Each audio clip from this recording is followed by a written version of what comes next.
what life was like before the trail. What was the Oh, goodness. behavior, the patterns, the pain? What did that look like? Extremely depressed, no gumption for life, no desire to do anything. No, the only desire I had was to get home as quick as I could, get on the drink. And well, the first desire I had, it was always about the bag. It was always about the bag. The drink came second. But the thing was, I would dry sniff and then straight away I'd be like, oh God, why did I do that? So then it would be me trying to get as much alcohol as I could in first to level me out. And then it was like, woo. And that would be great for the first hour or two. And then it was, what have I done again? As I said, many, many years of partying. I did 2 seasons in Ibiza, loads of money there, nothing to spend it on as such. So that's when it kind of started being done at home and we were allowed because there was no work and all this and it was good weather. But then my sister passed away very suddenly. And then that's when it was like, it was medicating time. But I didn't think it was that serious then. And then it became a sense of a crutch where like I'm blown away by how this community has changed me to be so open about my feelings because years ago no one knew anything about me. No one. There's very few of my friends would know the real me. I was always because I had a character for each person of how I thought I should be. Does that make sense? And me and him always like we're always kind of like we be if we're very very good we're very very good. If we're very very bad we're very very bad. But been able to be on the bag with two of us were like having to laugh up to 4 or 5 in the morning. As I said, as you said before, it's like was it the den or the after we'd be making all these business ideas and the whole lot, and we are going to do this and going to do this, and it was all fun then, and then it was fun until it wasn't, and then I suppose last 3 years I would have done it just to be on my own. I didn't go outside the door. I became antisocial, didn't want to see anybody. I did what I had to do, not what I wanted to do. I would do the bare minimum. If I was working, if I had to do 3 calls, that's all I was doing. If I had to do this, that's all I was doing. But all I thought about was getting home, getting into the room, and doing that. It consumed my whole life that my health was suffering so bad. Blood pressure was through the roof, stress, like major depression. It was affecting everything. He was as bad. I just didn't want to live. That's been honest. Well, I thought everybody'd be better off I wasn't here, you know. And when I thought I was, when the night the ambulance was called, I said, if I go, they're better off without me. That's how bad it got, you know. Um, pains down my arm, pain in my jaw. I thought this is it. This is curtains. And I keep saying this, and I know it's like this is just how I feel. But as a woman and as a mother, I think I shouldn't. It's wrong because I should have more cop on because I have a child who depends on me. And I always thought that you are disgusting, you are a waste of space, you are selfish, the self-loathing. Just I couldn't do it anymore. So I said, all right, make a change. And I reached out again and I made a call and with Chris and I was still a bit like, oh God, is this going to work? You know, is this like as we all think, is this a farce? Is this a cult? Whatever it was, and had the first call, Chris, and I brought down. And I have watched the call back since. He just made me feel extremely comfortable on the call. He made me feel relaxed. There was no judgment. And I thought, oh my God, is there other women doing this? Do other people carry on the way I carry on? Did other people lock themselves away? Like the embarrassment, the money I went through. There's been a few episodes since that I've come into the trail that I've been reminded and I've been in people's companies kind of going, oh my God, was I that bad? Did I carry on that bad? When people go on, you do sure, but you go on, get up there, take that, give me back some of it, don't use it all. So yeah, life wasn't good. I wouldn't change. It's my mantra now. Me just coming in there, Marley. But yeah, things have changed so much for the better. I'm happy now. I'm happy as I can be at the moment. I look forward to getting up in the morning. I love my mornings. Well, since 5 this morning. I've washing done. I've packing done.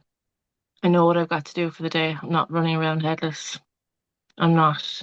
second guessing. We all adore our kids. We all adore our fur babies, whatever. But I knew I was doing so much wrong, and I knew I was probably damaging her. And look, I know I have her anxiety to be through the roof, and sometimes, and I know that's all down to the arguments that were here in the house and stuff like that. But the one thing what I did when I was drinking and using, I would give her an hour every evening, and I had given her that hour. Right, this is us, and I couldn't wait to just go. Right, this now is my time, and I would sit. The room was different now. I've done the room up.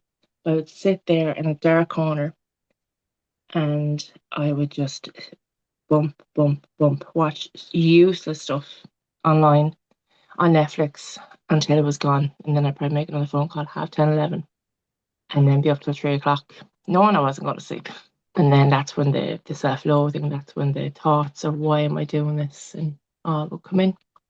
But as I said, jumping ahead now, but now I do stuff because I want to, not because I have to. Now, when we go away down here to Wexford, I want to go down the beach with her. I want to go into the water with her. I want to go down the sand dunes with her. I'm not doing it because I go, oh, fuck's sake, I have to. I look forward to it. And that's what this has given me back. What is it specifically about the trail? How did it feel when you first arrived into it? And what benefits did it give? Like, how did it work? The first thing I noticed is there was zero judgment. Like I was terrified coming in here thinking people going, oh my God, look at Joanne. How could she do that? How could she carry on like that? But the one thing it made me realize, like you just said, I'm not the only person. And it gave me a space to talk about my feelings because that, as I said, it's probably hard to believe. That's probably why I talk so much now. That's probably why I cry so much in the calls. We only said this yesterday on the call with Chris. I said, Chris, I'm the most level-headed person that comes on these calls. I'm always the same. Because I was messing the other morning going, I'm bipolar. Because sometimes I'm crying on the calls, sometimes I'm laughing and I'm jovial on the calls. So you just don't know what calls you're going to get on the day. It's given me a space to be myself. It's given me a space to find who I am. I'm still finding myself. I still don't know who exactly I am, but it's given me the tools to do that, you know? I found some lifelong friends in this, Will. Like Sarah McCrum, I think like it's like a mirror image of myself because she has a daughter the same age and we can connect with her. Jess, who is gone, I still keep in touch with her. She's made me laugh. It gave me the space to heal. It gave me the space to like myself again. And gave me the space to realize I'm not a bad person. It's given me my confidence back. 100%. I'm not gonna cry. Yeah, it's giving me my confidence back because as you all know, it's a very toxic environment here, and it's made me it's opened my eyes to an awful lot of stuff.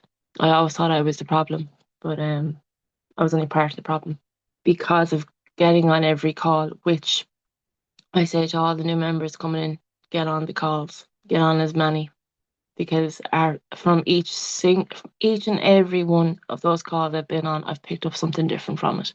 I think it's amazing with the power of the community because even like Zagar would check in, Ryan would check in, Dan would check in, and these are men who I don't know only from through a camera lens, like yourself, like Chris, like whatever they check in to say how you doing today, Kaz, because I would have been crying on a call. What would the day one version of you think, seeing yourself now?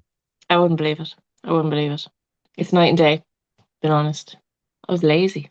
I am going through one of the hardest times of my life at the moment. I'm doing it with positivity instead of like, oh, why is this happening to me? I'm now doing kind of going, okay, this has to be done. You know, I could stay in this situation forever and it would be comfortable to stay in this situation. Yeah, It wouldn't be comfortable. No, it wouldn't be comfortable. It would be easy to stay in this situation, but it would never change.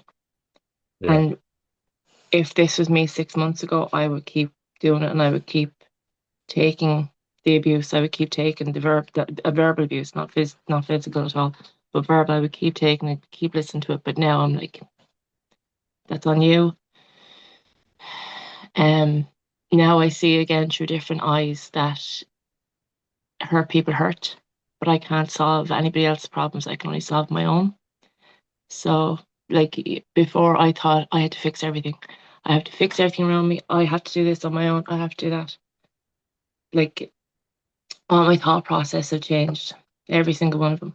I can't like the one other thing as well from day one, coming into it, even on the 14th or 15th of December to now, is that I have never realized how strong I am. Never. Didn't know I had it in me. That's it's given me that back.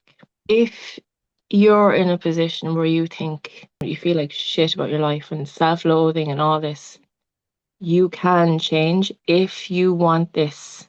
Just do it. Just give it a chance. Give yourself 3 to 4 weeks of just constant, like, just knuckle down. That's all it is. Just if you are thinking about it, then you have an issue. Then you need to do this. You need to change your life some way because it's not going to change just by itself. The one thing I that has helped me is play the tape forward. I think that was said maybe the second or third call I was on, and that has stuck in my head. No matter how hard you think the evening or the day or that hour is going to be, play the tape forward because it's a thought. Once a thought gets in here, once a thought would come in for the bag, once a thought came in for that first drink, it's all downhill from there. But if you keep going, okay, okay, this isn't going to this feeling isn't going to change. I'm not going to feel 100% in the morning if I do this. If you reach out to yourself or to one of the other coaches, you have an issue. There is a problem there, and make a change. And I like if this does work. If this has changed my life. I'm what nearly 11 I'm 11 kg down. I got a promotion in work. Like so much has changed in 6 months for the better.